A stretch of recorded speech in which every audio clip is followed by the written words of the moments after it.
चलिए बेटा, आज हम कक्षा 11 के यूनिट 3 का इंपॉर्टेंट क्वेश्चन पढ़ेंगे। आवेग संवेग प्रमेय, ठीक है, यानी इम्पल्स मोमेंटम थ्योरम, इसके बारे में जानते हैं। ठीक है बेटा, चलिए सबसे पहले हम इनकी परिभाषा जानते हैं। हम पहले संवेग की परिभाषा जानेंगे। ठीक है बेटा, चलिए सबसे पहले अपन संवेग को एक्सप्लेन करते हैं। संवेग इंग्लिश में क्या बोलते हैं? मोमेंटम। ठीक है, चलिए मोमेंटम को एक्सप्लेन करते हैं। मोमेंटम को परिभाषित करने के लिए आपको वस्तु कैसी चाहिए? गतिमान वस्तु। कैसी चाहिए बेटा? गतिमान वस्तु। ठीक है, देखो जैसे ये एक वस्तु है, यदि ये इस डायरेक्शन में गति कर रही है, कितनी वेलोसिटी से गति कर रही है बेटा? v वेग से। और यदि इस वस्तु का द्रव्यमान कितना हो? m, तो क्या बोलोगे?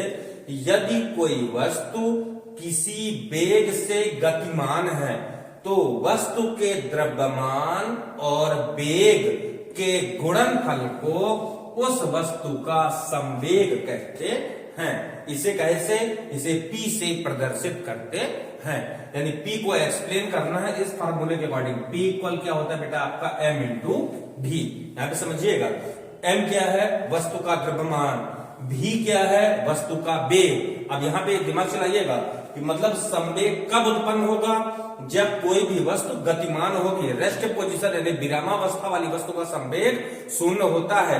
यदि कोई वस्तु विरामावस्था में है तो उसका संवेग नहीं होगा। तो संवेग को लाने के लिए वस्तु क्या होनी चाहिए? गतिमान। तो क्या बोलोगे? किसी गतिमान वस्तु के द्रव्यमान और वेग के गुणनफल को उस वस्तु का संवेग कहते हैं। इसे P से प्रदर्शित करते हैं। इसका फार्मूला क्या होगा? P equal m into v। इसका मात्रक क्या होगा? ये द्रव्यमान है, ये वेग है, तो इसका मात्रक होगा बेटा किलोग्राम इंटू मीटर प्रति सेकेंड। ठीक है, एंड बीमी सूत्र यानी डायमेंशनल फार्मूला क्या होगा इसका? किलोग्राम का होगा आपका m, इसका l, और t को ऊपर ले जाओगे तो t माइनस 1। ये आपका हो गया संवेग। ठीक, अब अपन एक्सप्लेन करते हैं आवेग को। आवेग यानी इम्पल्स। ठीक है, चलिए इम्पल्स को एक्सप्लेन करते हैं। तो इम्पल्स के लिए यानी आवेग के लिए कंडीशन क्या है?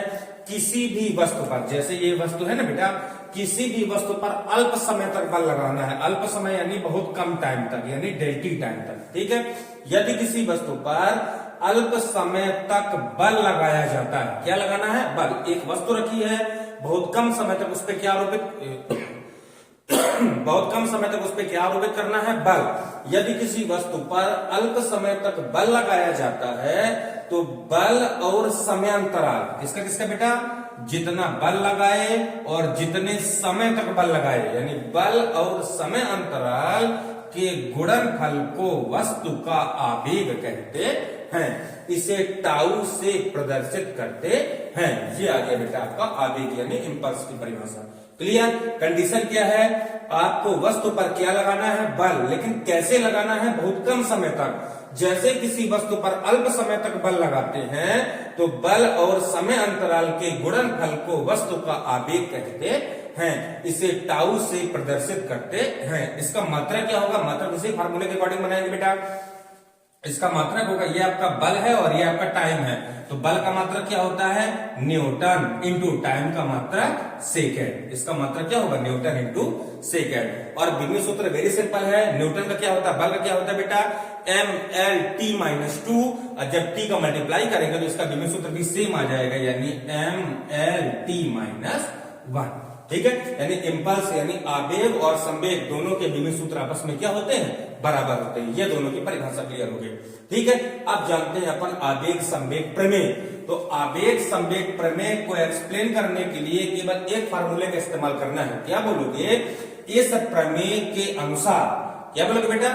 इस प्रमेय के अनुसार इन्वर्टेड कामा में लिखोगे संवेग में परिवर्तन।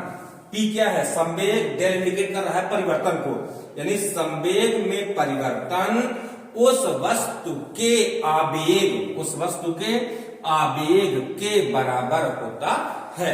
यानी संवेग में परिवर्तन कब होगा? जब हम वस्तु पर बल लगाएंगे और बल लगाने पर भी क्या उत्पन्न होगा बेटा? आवेग। ठीक है, यानी क्या बोलोगे? किसी वस्तु के संवेग में परिवर्तन उस पर आरोपित बल के आवेग के बराबर होता है। यह है आपका आवेग संवेग प्रमेय। क्लियर हो गया? अब इसको प्रमाणित करना है। ठीक है, इसको प्रूव करने के लिए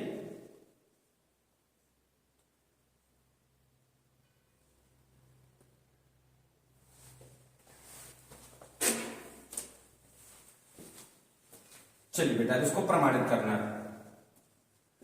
ठीक है, तो प्रमाणित करने के लिए आपको वस्तु कैसे लेना है, क्या लिखोगे कि माना यम द्रव्यमान की कोई वस्तु। ठीक है, अब देखो पहले आपको संवेग निकालना है, तो संवेग के लिए वस्तु क्या होनी चाहिए, गतिमान अवस्था में होनी चाहिए।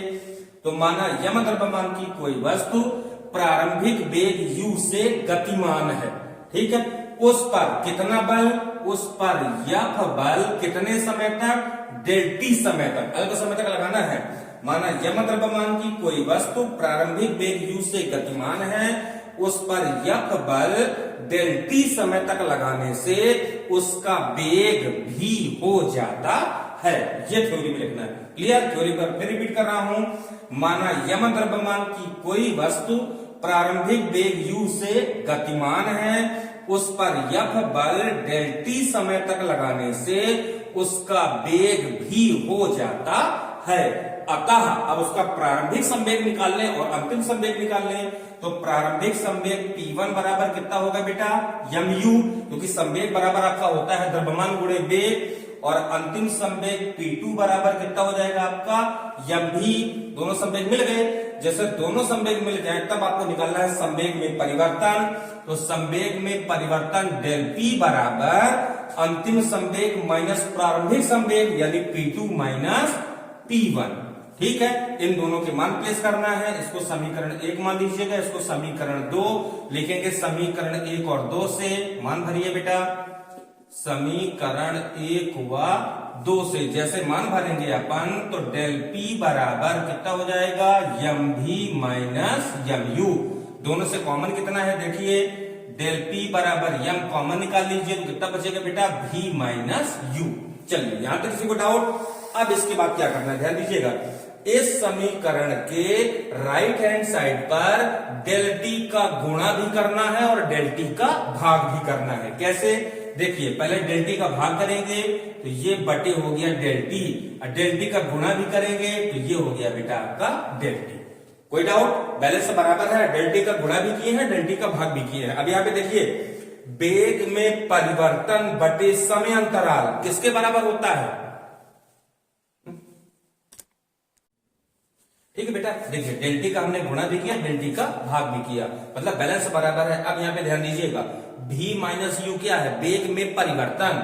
वेग में परिवर्तन बटे समय अंतराल किसके बराबर होता है, त्वरण के। किसके बराबर होता है बेटा, त्वरण। तो v माइनस यू बटे डेल टी की जगह हम क्या प्लेस कर सकते हैं, a यानी त्वरण। चलिए थोड़ा सा इसको मिटाते हैं।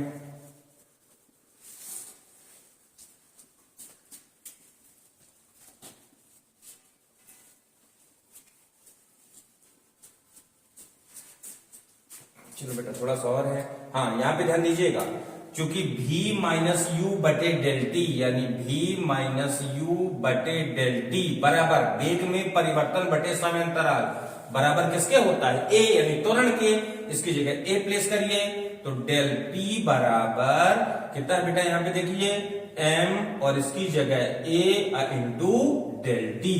ये बात क्लियर? अब ma किसके बराबर है, इसके पहले हमने पढ़ चुका है न्यूटन के गतिशील के 3 नियम में। ma बराबर होता है f के, लिखेंगे चूंकि ma बराबर f कहां से, न्यूटन के द्वितीय नियम से। सबसे इंपॉर्टेंट क्वेश्चन था बेटा, इसको प्रूफ किए हैं नियम से।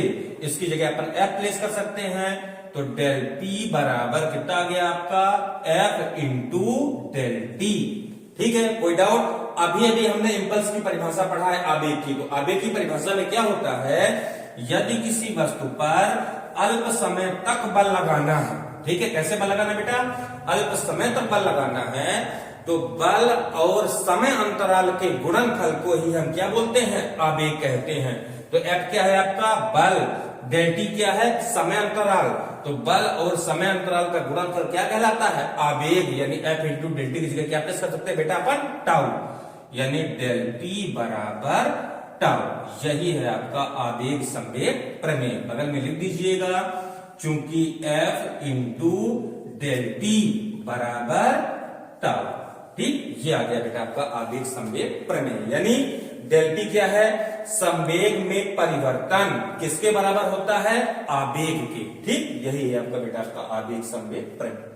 क्लियर? अच्छे से कंप्लीट करिए इसको। ठीक।